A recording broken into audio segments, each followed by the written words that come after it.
Ella huyó de quien prometió cuidarla, pero él vino a buscarla como si aún la poseyera. John Peyton, un ex policía con poder y arrogancia, creyó que podía cruzar cualquier límite con solo mostrar su placa. Pero en el rancho de Elijah Riggs, la justicia tomó una forma inesperada y valiente. Y escuchen bien cómo este giro lo cambió todo, y por qué, al final, la justicia sí triunfó. En el horizonte se extendían las tierras áridas de Texas como un mar de silencio. El sol no salía, se arrastraba por el cielo como una herida que no cerraba, tostando la tierra hasta hacerla crujir bajo las botas. Las espigas secas del pasto no se movían, solo silbaban bajo el viento, como si algo antiguo y triste soplara desde los rincones más olvidados del llano. En medio de todo eso, parado como una estatua de carne y hueso que el tiempo se negó a derribar, vivía Elijah Riggs. Elijah, o simplemente Eli para los que aún se atrevían a nombrarlo, había sido muchas cosas: vaquero de rodeo, soldado de guerra, cuidador de caballos, esposo. Pero desde que enterró a su esposa 2 años atrás, solo era una sombra en su propio rancho.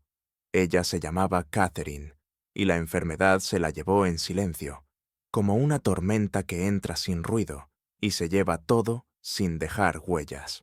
Desde entonces, el mundo de Eli se redujo a 4 cercas oxidadas y un perro viejo que apenas ladraba.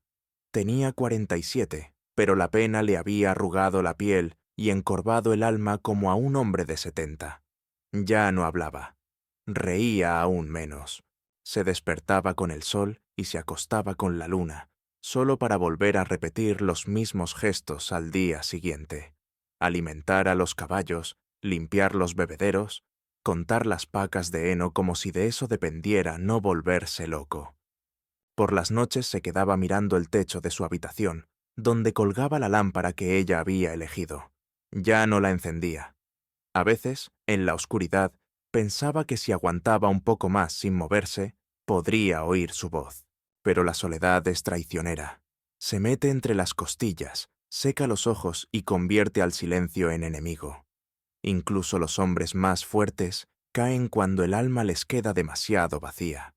Un domingo, después del oficio, Eli se quedó solo en la última banca de la iglesia. Mientras los demás salían, él caminó hacia el tablón de anuncios y clavó un papel arrugado con una tachuela oxidada. El texto, escrito a mano con una letra firme y pausada, decía: viudo, sin hijos, propietario de rancho. Busco mujer honesta y tranquila. No busco belleza, busco vida. Nadie se atrevió a quitarlo. El papel quedó allí, temblando ligeramente cada vez que alguien abría la puerta. En el pueblo de Durant, donde todos se conocían, el rumor no tardó en circular. «El viejo Riggs está desesperado», murmuró el cantinero. «Perdió la cabeza del todo», comentó el alcalde, mientras removía su café.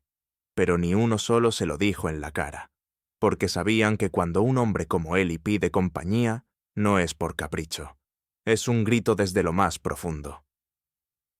Pasaron 2 semanas. Una tarde, justo antes de que el sol se escondiera detrás de las montañas bajas, un autobús oxidado chirrió hasta detenerse frente al rancho. No era un transporte local. Era uno de esos que cruzan condados y llevan a los que huyen de algo. De la puerta descendió una mujer joven, tal vez de unos 28 años. Iba vestida entera de gris. No traía maletas, ni bolso, ni sonrisa. Su postura era tensa, como si el aire le doliera. Tenía los ojos grandes, oscuros, llenos de algo que no era tristeza, sino una mezcla de miedo y vigilancia, como si esperara que alguien la llamara por la espalda y la arrastrara lejos de allí. «Me llamo Molly», dijo casi en un susurro. «Vi su anuncio. Puedo quedarme». Eli la observó por un largo segundo. No le preguntó nada. No sobre su pasado, ni de dónde venía, ni qué buscaba. Solo asintió con la cabeza, y sin decir palabra, la invitó a entrar.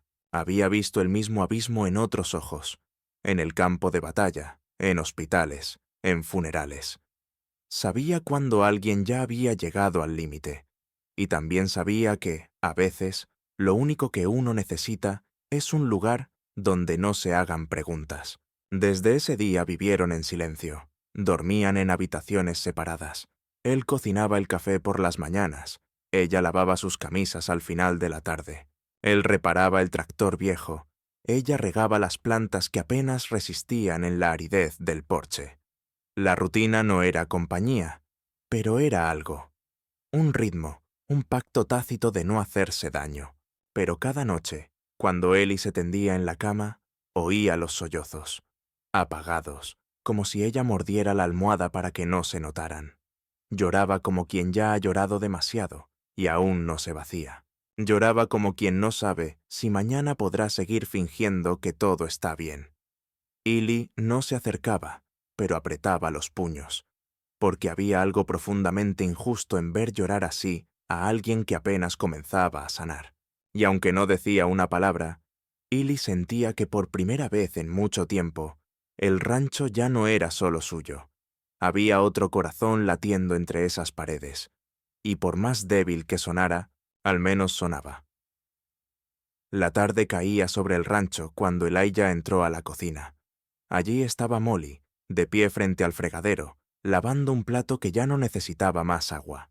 Sus manos temblaban, y por el cuello suelto de su suéter gris asomaba una mancha oscura en la piel, apenas visible, pero imposible de ignorar.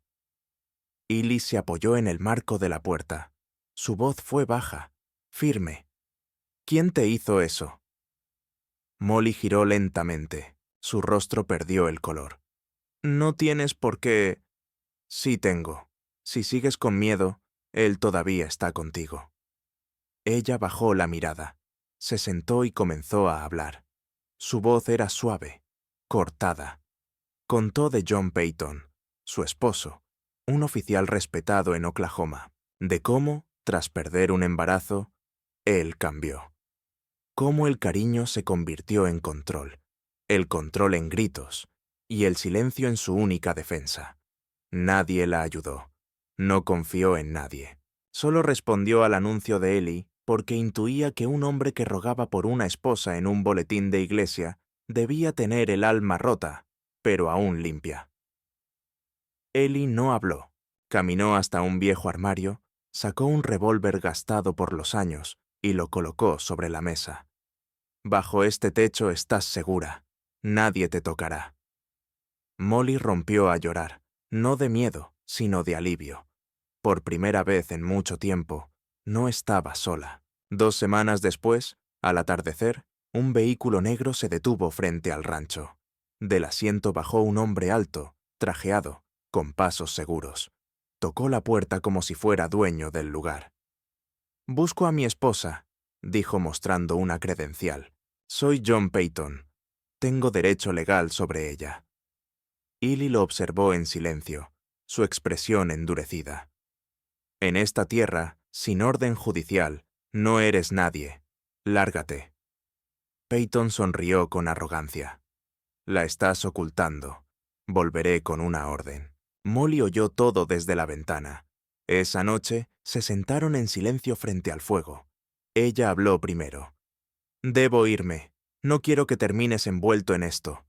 Ellie no la miró. Su voz fue tranquila, dolorosa. «Si te vas, volveré a ser un hombre vacío». Y ella entendió. Ya no era una carga. Era la razón por la que ese rancho volvió a tener vida. 4 noches después, cuando el rancho dormía envuelto en la oscuridad del desierto, un estruendo seco quebró el silencio. Elijah despertó al instante. No era un sonido cualquiera. Era madera forzada, bisagras cediendo.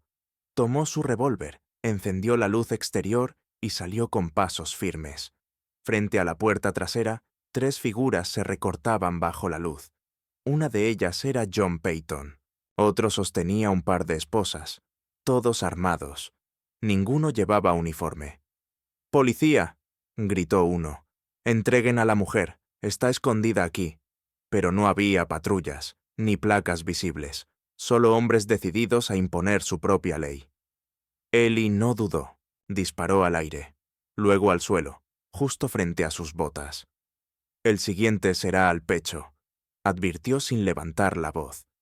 John intentó avanzar, pero Ellie lo golpeó con el revólver, haciendo que retrocediera tambaleante. Uno de los acompañantes cayó tras recibir el impacto de una pala. Era Molly, de pie, temblando, pero firme como nunca. «No volverán a tocarme», dijo con voz quebrada, pero decidida. Mientras Peyton se retorcía en el polvo, Elijah llamó al sheriff. Cuando el oficial llegó, entendió de inmediato. Pidió los documentos. Escuchó a ambos. Luego esposó a John sin dudar. Ya había una investigación abierta en su contra, y su huida del estado no había pasado desapercibida. «Hiciste lo correcto», le dijo al vaquero. «Ahora ella está segura». Un mes después, Molly y Gilly se sentaban juntos en el porche. Ella tenía en sus manos una carta, un nuevo nombre, una vida legalmente protegida, y por primera vez, paz. Sus ojos ya no evitaban los del otro. «Gracias», murmuró. Illy negó con la cabeza. «Fuiste tú quien me devolvió la vida. Yo solo cuidé lo que empezó a dar sentido a la mía. Desde entonces, nadie más volvió a molestar. Y en Durant ya no se hablaba de un viudo solitario, sino de una mujer que llegó en silencio y se quedó para amar.